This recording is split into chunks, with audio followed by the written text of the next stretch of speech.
Mỗi tác phẩm hội họa đều mang phong cách riêng của họa sĩ. Bản thân nó chứa đựng những tiết tấu riêng, giai điệu riêng, nhưng khi kết hợp lại, chúng là một bản hòa âm tuyệt vời và là một chỉnh thể thống nhất. Mỗi bản hòa âm đều có những trường đoạn, có nhịp điệu, có tiết tấu khác nhau.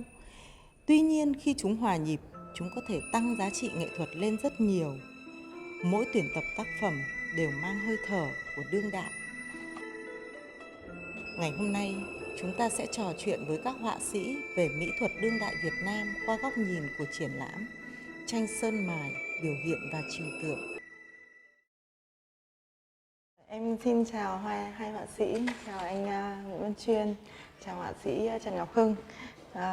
Rất là vui ngày hôm nay được tiếp chuyện các anh tại gallery. Bên cạnh những cái việc chia sẻ của Lunet Art thì cũng muốn là các anh chia sẻ đôi chút về các cái tổ chức nghệ thuật mà các anh đã có những cái cộng tác, và cũng mong muốn là có một cái chia sẻ với cộng đồng yêu nghệ thuật từ khía cạnh của người họa sĩ với lại cộng đồng yêu nghệ thuật, với lại xã hội về những cái tổ chức như của Lunet Art, được không ạ? Tôi cho rằng là ví dụ cái câu chuyện Lunet Art là một câu chuyện nghệ thuật, câu chuyện đi ngược dòng với xã hội bây giờ. Xã hội bây giờ thì gọi như là món ăn hơi ngon ngon thì nhiều lắm. Nhưng mà để làm một món ăn ngon, món ăn tử tế, có tầm, có nghề thì rất gian nan. Thì tôi quan niệm là để Lunet Art mà muốn sau này sẽ là một trong những người sẽ là tiên phong và viết một câu chuyện cho hội họa Việt Nam và đóng góp cho hội họa Việt Nam, thì theo tôi nghĩ thì Lunet Art phải là người có tâm thì mới chặng đường mới đi được, còn đâu là rất khó đi. Thì cuối cùng quan niệm của tôi là muốn viết một câu chuyện nghệ thuật đẩy lên một cái tầm nó đẳng cấp, thì bản thân họa sĩ chúng ta phải hành xử với những tác phẩm của mình nó phải theo lương tâm. Cái việc đầu tiên ta hướng tới cái đẹp, nhưng việc thứ hai là chúng ta phải giải quyết về khâu bền vững của tác phẩm. Cá nhân tôi đây là ví dụ như mình bán tranh ra đây, mình không phải bán là mình kiếm lấy tiền là xong, mà đây là cả cuộc đời, cả con người mình. Thế chúng ta phải có trách nhiệm với nó, thì câu chuyện sơn mài nó sau này nó sẽ được bồi đắp lên.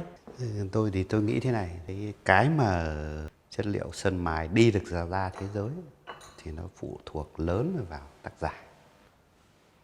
Tức là nó có bao nhiêu tác giả, khoảng độ bao nhiêu thì nó mới đủ được cái bề dày. Một hai người không giải quyết được vấn đề. Cái thứ hai là cái sự truyền thông của mình, nó có chú tâm đến nó hay không. Thế thì đấy là trên phương diện những góc nhìn của những người họa sĩ. Thế thì ở dưới phương diện của một cái nhà làm tổ chức về nghệ thuật, em muốn hướng đến một cái triển lãm mang tính nghệ thuật đỉnh cao, là có cái sự tuyển chọn cả về nghệ sĩ, tuyển chọn cả về cái việc sắp đặt của một cái bộ tác phẩm, để chia sẻ với công chúng rằng là chúng tôi có những cái tác phẩm là những bộ tác phẩm.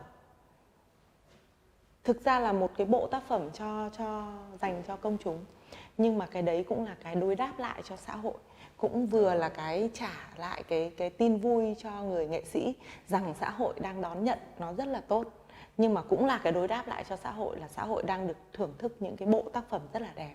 Có một cái thông điệp mà trong cái tạp chí Lunet Art cũng như là tại triển lãm này cũng muốn gửi đến cho các anh, đấy là thắp lên những cái ngọn lửa và các anh tiếp tục sáng tác, và các anh yên tâm rằng là sẽ có Lunet Art, có nhiều những tổ chức như chúng em nữa, chứ không phải chỉ một mình Lunet Art sẽ có, bởi vì cộng đồng sẽ phát triển và nhiều nữa để cho chúng ta song hành. Ngày hôm nay thì em cũng muốn là họa sĩ Trần Ngọc Hưng có đôi lời chia sẻ về một tác phẩm nào thể hiện cái phong cách điển hình của anh. Đấy, có lẽ là như anh nói, anh hãy chia sẻ cho em một phẩm mà nó chỉ sử dụng trứng và sơn, một cái chất liệu mà anh cực đoan hóa trong tác phẩm mình. Anh chia sẻ Tôi chia sẻ về cái tác phẩm Mạch nguồn trầm tích, thì tôi muốn là dùng toàn bộ bằng sơn than, trứng và vỏ ốc nhồi để dùng đơn sắc để tạo ra tác phẩm. Thì cái đề tài của tôi thì tôi cũng rất gần gũi, là lấy từ thiên nhiên, lấy từ những mạch trầm tích rồi hóa thạch rồi mọi những cái gì xung quanh mình để truyền tải tác phẩm. Thì tác phẩm của tôi không muốn cố định vào một cái gì cụ thể. Tôi muốn là đưa người xem đến, cho họ đi vào, mỗi người cảm nhận theo sự khác biệt. Thì tôi muốn đấy, chứ còn không muốn bó vào tác phẩm mình, bó vào một câu chuyện gì cả, để mở cho cái người thưởng thức đấy họ đi, dẫn họ thế thôi. Thì qua cái tác phẩm này thì em cũng thấy đấy, một cái người họa sĩ rất là mạnh mẽ. Cái tác phẩm mà thể hiện năng lượng của người họa sĩ nó sẽ hoàn toàn khác với những tác phẩm mờ nhạt. Dù người ta có thế nào chăng nữa thì cái năng lượng mà truyền tải vào tác phẩm. Thế thì cái sự dứt khoát ở trong tác phẩm này nó lại không nằm ở những cái đường nét, nó cũng không nằm ở những cái mảng màu, bởi vì anh lại lựa chọn một cái màu xanh. Cái màu xanh nó lại cũng không hẳn là một màu xanh nguyên bản, mà nó lại có những cái độ giảm màu và nó độ nhuyễn màu từ những cái màu này nó sang, tức là nó có cái độ giao thoa, nó vừa có cái lạnh của màu xanh, lạnh của trứng, nhưng nó lại có những cái năng lượng. Thì cái đấy là cái mà cảm ngược trở lại đối với lại mỗi một tác phẩm. Có thể là có những tác phẩm thì nó đánh vào cảm xúc, nhưng có những tác phẩm thì nó lại làm cho mình cảm nhận được cái năng lượng. Thế thì đầu tiên chỉ nghĩ rằng là với màu xanh này thì nó sẽ lạnh này, với trứng nó sẽ lạnh. Nhưng mà đúng là khi mà cứ càng sâu bên cạnh nó thì lại thấy nó có những cái năng lượng quyết đoán, năng lượng mạnh mẽ trong đấy. Vì nó là tác phẩm hội họa, cái vai trò và nhiệm vụ của nó là để giải quyết việc đấy. Nó khác tất cả những cái, ví dụ một bức ảnh, ví dụ một cái máy tính, ví dụ một cái máy ảnh. Xem rồi biết rồi, lần sau vẫn xem, vẫn làm, nó vẫn thế, nó sẽ ra. Tức là tất cả nó đều có đáp số. Riêng hội họa và điêu khắc nó không có đáp số. Nó là rất nhiều cái đáp số tùy theo sự cảm nhận. Thậm chí cả không gian bày đặt khác nhau nó đã cho một cảm giác khác. Thì cái giá trị của kỹ thuật là nó nằm ở đấy, nhất là hội họa. Vì trên cùng một tác phẩm nhiều người xem đều cảm nhận khác nhau. Còn trước một bức ảnh hoặc là trước một cái máy tính thì nhiều người vào đều cảm nhận tương đối là nó giống nhau. Thì đấy là cái mà sự cuốn hút của hội họa này nó nằm ở đấy. Thì với một cái tác phẩm mà của anh Nguyễn Văn Chuyên thì Lunet cũng rất là thích, và có lẽ là cũng một cái cảm nhận nhắc đi nhắc lại nhiều lần trong những câu chuyện, đấy là một cái ánh sáng phía đằng sau của những cái lớp màng, những cái lớp màng của xã hội, những cái lớp màng của suy nghĩ, những lớp màng của tư duy, của hình ảnh có hình, thì một cái không gian ấm áp, sáng, và có phải đó là cái con người anh trong tác phẩm không ạ? Tôi luôn luôn là trong kể cả cuộc sống bình thường, mình vẫn phải có một cái gì đấy là hy vọng và tiến về phía trước. Cuộc đời sáng tác của tôi là những sự trải nghiệm, phải thôi thúc, phải đưa cái hy vọng của mình vào chứ. Tại sao không? Nó không có hy vọng, không có cái đích ở phía trước thì làm sao ta tiến tới được. Nên nó là những cái sự trải nghiệm rất đương đại. Ví dụ, tôi nói ví dụ như là tác phẩm trong cái tạp chí của Lunet. Tôi có thể nói về câu chuyện của tác phẩm này. Tôi đến một cái làng chài ở miền Trung, thì đến một cái xóm mà toàn những người đàn bà mà có gia đình và chồng chết về biển, trong những cơn bão biển, thì họ sống với nhau. Nó giống như một cái xóm riêng biệt ấy. Và phảng phất đâu đó nó giống như một cái câu chuyện của một nhà văn nào đã từng viết, Xóm Không Chồng. Thì đây là một cái câu chuyện được xây dựng ý tưởng trên cái này, và tôi đã sống ở đây vào khoảng độ gần 1 tháng. Thì tôi có đến cái làng chài này, và tôi cứ thấy buổi chiều tất cả những đứa trẻ và những người đàn bà đi ra cái bến mà tôi cảm giác nó giống như cái bến trước khi người ta tiễn đưa các cái đoàn tàu đi đánh cá. Cảm giác như thế, đấy là hoàn toàn là cảm giác. Và cứ chiều ra đấy họ đi hoàn toàn là không ý thức, nó giống như một thói quen. Cứ đến cái cữ giờ đấy, nếu như không mưa thì người ta cứ đi ra đấy, và người ta cứ phảng phất chơi, trẻ con thì chơi với những người đàn bà nói 5-3 câu chuyện và cứ quanh quẩn đấy vào khoảng độ 1 tiếng, sau đó thì người ta lại đi về, lại trở lại. Tức là nó thành một cái phản xạ tâm linh rất là nó rất là ám ảnh, thực sự rất là ám ảnh. Và tôi cứ ngồi tôi uống trà và cà phê để tôi quan sát xem như thế nào, thì nó diễn ra rất đều đặn. Và tôi thấy cực kỳ hay. Hay ở đây là hay cái góc nhìn tạo hình hội họa.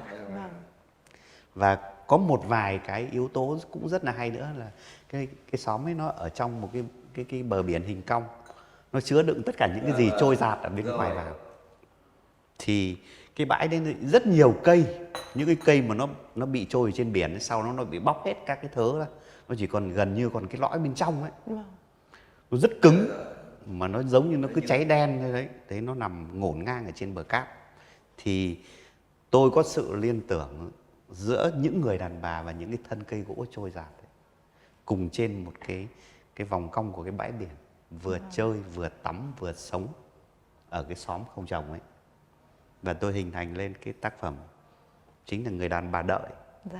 Người ta vẫn đợi, mặc dù như vậy người ta đã sống tách ra khỏi cái cộng đồng ổn định kia, gọi như là cái xóm không chồng, để sống và tồn tại, nhưng người ta còn hy vọng vẫn cứ chiều nào cũng ra để hơn. Thì người đàn bà đợi này nó được khô, được cằn cỗi như cái thân cây va đập trên biển, nó như thép ấy, dạt vào bờ biển. Người ta vẫn sống nhưng người ta vẫn có hy vọng ở phía trước, là vẫn đợi, vẫn hy vọng một cái gì đó. Cái hy vọng này là rất trừu tượng.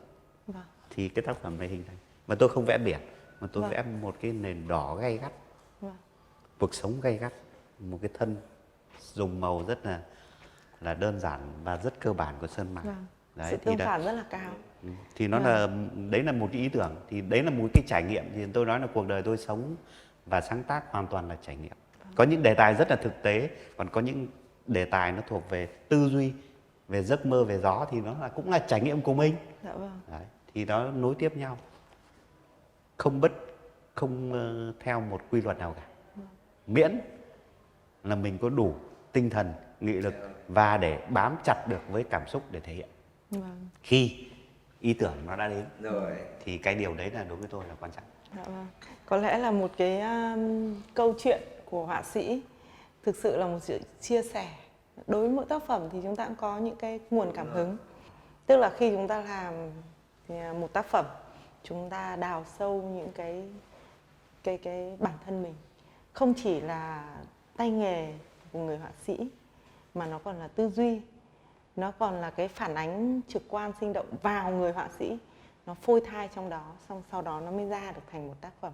Thì cái tác phẩm đấy nó để lại trong chúng càng lâu thì cái sự phôi thai, phôi nghén nó phải được nuôi dưỡng càng tỉ mỉ, càng khoa học. Cái sự khoa học đấy có lẽ là gọi là gì nhỉ? Có những họa sĩ cũng chia sẻ với Lu là phải hiểu cái chuyện bếp núc của họa sĩ. Có lẽ là đấy là cái chuyện bếp núc của họa sĩ. Tại vì thực ra là làm nghệ thuật thì chuyên nghiệp người ta không thể nào làm một cách hời hợt được. Thực ra nó là thế. Nói là vẽ cái tranh này nhanh 6 tháng nhưng nghĩ có khi mấy năm. Cái sâu chuỗi nó mà nó được gối, được đè, được ép ở trong cơ thể con người đến một mức độ đầy đủ. Chúng ta nói đơn giản như một cái bom bia, phải có oxy hoặc cái gì đó ép vào trong đến mức độ nó mới ra được bia, nó mới có bọt. Bia nó mới có bọt. Ví dụ đấy là một cái thì cái công nghệ mình nghĩ đơn thuần nó cũng giống, phải nạp tất cả những cái nguồn văn hóa năng lượng vào người đến một mức độ nó mới đủ để nó trào dâng. Thì đấy gọi là thăng hoa. Nó mới có tác phẩm hay. Còn nếu không thì nó cũng có, nhưng mà ở mức độ nó vừa vừa. Nên cái tác phẩm này là không những ở trong nước mà cái này đã triển lãm một số nước mà đều do người ta tự chọn cả. Ẩn chứa trong đấy là một câu chuyện mà mình chưa kể bao giờ. Mình chưa kể cái câu chuyện. Cái câu chuyện này là chưa kể. Lần đầu tiên bộc bạch với Lunet Art thì vô tình Lunet Art lại giới thiệu cho cả cộng đồng.